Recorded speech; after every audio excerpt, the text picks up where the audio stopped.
Nona Tamayo dan Yushiro. Mereka adalah dua iblis baik yang berperan besar dalam membantu pemburu iblis mengalahkan Muzan. Tamayo adalah iblis yang berhasil lepas dari kendali Muzan. Rambutnya berwarna hitam kecoklatan. Matanya berwarna hitam ungu lavender.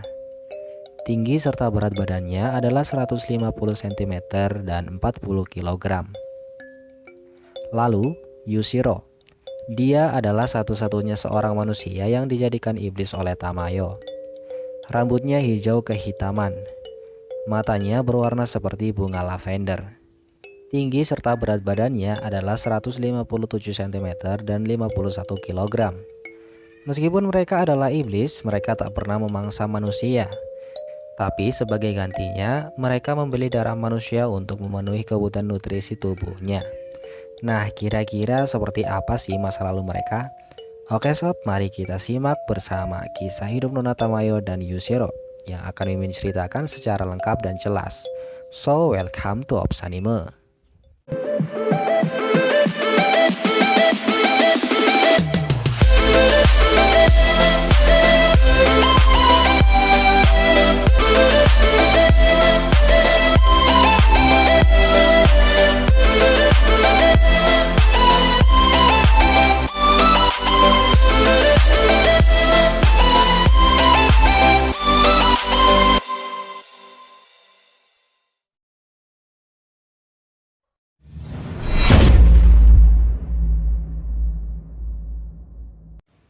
Halo teman-teman, semoga kalian sehat selalu ya. Buat teman-teman yang baru mampir ke channel ini, please banget Mimin minta support dari kalian semua untuk subscribe channel ini supaya channel ini terus berkembang dan bisa membagikan sesuatu yang menarik untuk dibahas. Jadi, tunggu apa lagi sob? Let's go kutu mode dongeng.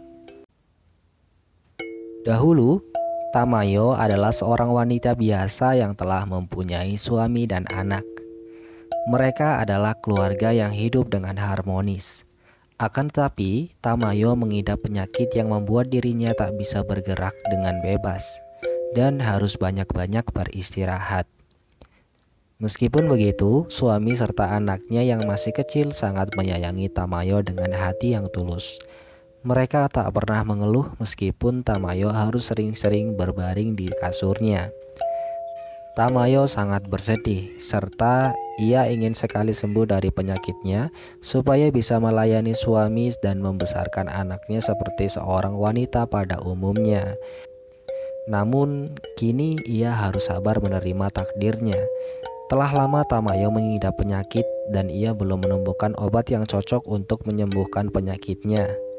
Sampai di suatu malam, tiba-tiba Muzan datang ke rumahnya. Tadinya, Muzan akan memangsa Tamayo, suami serta anak-anaknya. Namun karena melihat Tamayo yang sedang berbaring di kasurnya, Muzan mengganti niatnya dan mengatakan kebohongan bahwa dia bisa menyembuhkan penyakit Tamayo. Tamayo yang mendengar kata-kata manis Muzan langsung terbawa suasana dan sangat senang. Yang ada di pikirannya hanyalah bayangan di mana dia bisa hidup normal, bisa melayani suaminya dan bisa membesarkan anak-anaknya hingga dewasa. Dengan senyum yang dipenuhi niat jahat, akhirnya Muzan mengubah Tamayo menjadi iblis. Seketika itu, Tamayo mengamuk. Seluruh barang yang ada di rumahnya pun hancur. Lalu ia juga memangsa suami dan anaknya. Namun, setelah Tamayo memangsa suami dan anaknya, ia menangis. Hal ini membuat Muzan bingung, sehingga Muzan memutuskan untuk tidak melepaskan Tamayo seperti iblis lainnya. Akan tetapi, setiap Tamayo bertemu dengan manusia, naluri iblisnya selalu muncul, dan membuat Tamayo selalu memangsa manusia yang ditemuinya. Telah lama Tamayo menjadi iblis. Ia selalu mengikuti Muzan kemanapun Muzan pergi. Tapi sejatinya dalam hati Tamayo, ia sangat membenci Muzan. Bahkan kalau bisa Tamayo ingin membunuh Muzan dengan tangannya sendiri. Pada suatu hari saat malam tiba, Tamayo bersama Muzan bertemu dengan sang legenda pemburu iblis terkuat yaitu Yorichi Sugikuni. Pertarungan singkat pun terjadi. Muzan kalah telak dan hampir musnah. Tapi dengan otak liciknya, Muzan kabur dengan memecah tubuhnya menjadi potongan daging kecil. Tamayo yang melihat kejadian itu pun sangat puas. Namun sayangnya Muzan masih hidup meskipun dalam keadaan kritis. Akan tetapi berkat Yorichi yang mengalahkan Muzan, Tamayo terbebas sepenuhnya dari kendali Muzan. Setelah kejadian tersebut, sebenarnya Tamayo diajak bekerja sama oleh Yorichi untuk mengalahkan Muzan. Awalnya Tamayo setuju, tapi mungkin karena takut dibunuh oleh pemburu iblis yang lain, Tamayo pun kabur. Semenjak ia kabur dan terbebas dari kendali Muzan, Tamayo mulai mempelajari sains tentang ilmu kedokteran, serta ia belajar memanipulasi tubuhnya sendiri untuk menghilangkan kutukan Muzan dan supaya ia bisa mengendalikan dirinya ketika bertemu dengan manusia atau ketika melihat serta mencium aroma darah manusia. Singkat cerita, kini Tamayo telah menjadi seorang dokter. Ia menghasilkan uang dari pekerjaan ini. Untuk asupan darah sehari-hari, Tamayo membelinya lewat transfusi darah kepada orang-orang yang membutuhkan uang. Sebagai seorang dokter, Tamayo telah mengobati banyak pasien, baik dari pasien dengan penyakit parah maupun ringan. Sampai akhirnya, ia bertemu dengan Yushiro. Yushiro adalah seorang anak yang terjangkit penyakit parah. Di umurnya yang masih muda, ia tak bisa melakukan kegiatan seperti orang pada umumnya. Bahkan saat itu, Yushiro dianggap tak bisa sembuh dari penyakitnya dan telah mengalami keadaan kritis selama beberapa tahun terakhir. Karena Tamayo tak bisa menyembuhkannya, ia pun memberi pilihan kepada Yushiro. Jika Yushiro masih ingin tetap hidup, ia harus menjalani hidup sebagai seorang iblis. Karena penyakit parahnya ini sudah tak bisa disembuhkan dengan obat lagi. Akhirnya Yushiro pun memilih hidup dan ia dijadikan iblis oleh Tamayo.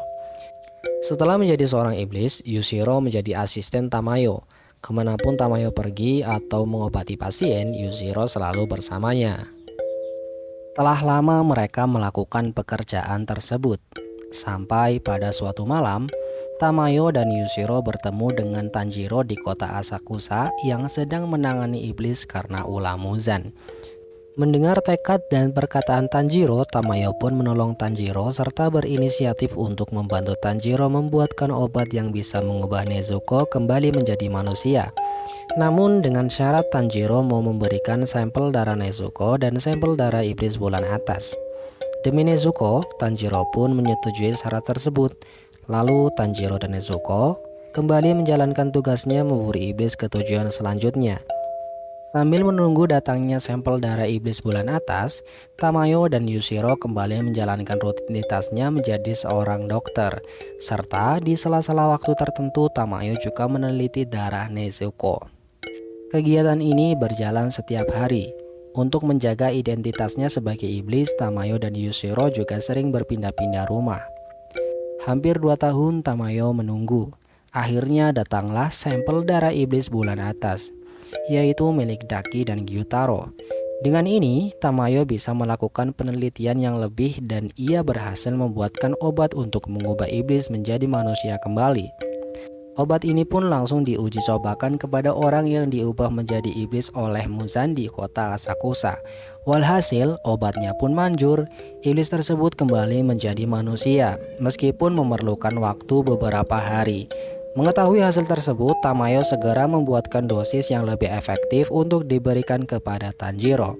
Dan hasilnya pun terlihat ketika pertarungan Tanjiro dengan Hantengu berakhir di season 3 nanti. Meskipun belum kembali menjadi manusia, namun Nezuko berhasil tidak terbakar ketika terkena sinar matahari, serta sudah bisa sedikit berbicara. Berkat perubahan besar yang terjadi pada Nezuko, Tamayo dan Yushiro diundang ke kediaman Ubuyashiki, serta dipercaya untuk bekerja sama mengalahkan Muzan. Setelah Tamayo dan Yushiro datang ke kediaman Ubuyashiki, mereka disambut dengan baik oleh Kagaya dan keluarganya. Lalu perbincangan untuk menyusun rencana mengalahkan Muzan pun menghasilkan sebuah rencana yang sangat luar biasa. karena ini adalah perang besar-besaran melawan Muzan. Kemudian setelah selesai menyusun rencana, Tamayo dan Yushiro segera menyiapkan obat mematikan untuk dimasukkan ke dalam tubuh Muzan. Dalam pembuatan obat ini, Tamayo dan Yushiro juga dibantu oleh pilar serangga Kocho Shinobu. Walhasil, akhirnya kerjasama itu pun menghasilkan 4 jenis obat mematikan. Hari terus berganti, sampai akhirnya tibalah di mana hari datangnya Muzan yang telah diprediksi oleh Kagaya. Tamayo dan Yushiro juga telah bergerak sesuai dengan rencana. Setelah Muzan datang, serta sedikit berbincang dengan Kagaya, Kagaya pun melancarkan serangannya, yaitu dengan meledakkan diri berserta dengan keluarganya yang telah siap. Lalu, Tamayo pun menyerang Muzan untuk memasukkan obat mematikan ke dalam tubuh Muzan. Setelah itu, seluruh pemburu iblis yang ada di daerah tempat Ubuyashiki berada dipindahkan oleh Nakime ke kastil iblis bersama Muzan dan seluruh pilar lainnya. Kemudian, hidup Tamayo pun berakhir di kastil iblis ini. Dia dibunuh oleh Muzan setelah Muzan bertransformasi ke wujud terkuatnya. Lalu, Yushiro yang mengetahui kejadian itu pun sangat marah kepada Muzan.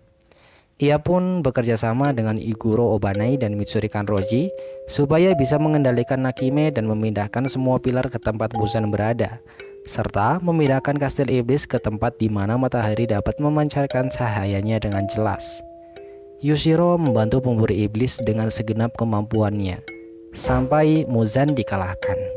Dan setelah peperangan tersebut berakhir, ia pun hidup sebagai pelukis terkenal yang telah hidup selama bertahun-tahun. Nah, itu dia sob, kisah hidup Nona Tamayo dan Yushiro dari awal sampai akhir hidupnya. Semoga jelas dan dapat dipahami oleh teman-teman semua. Oke sob, sekian untuk kesempatan kali ini. Mimin pamit undur diri. Jangan lupa like, comment, dan subscribe. Wassalamualaikum warahmatullahi wabarakatuh.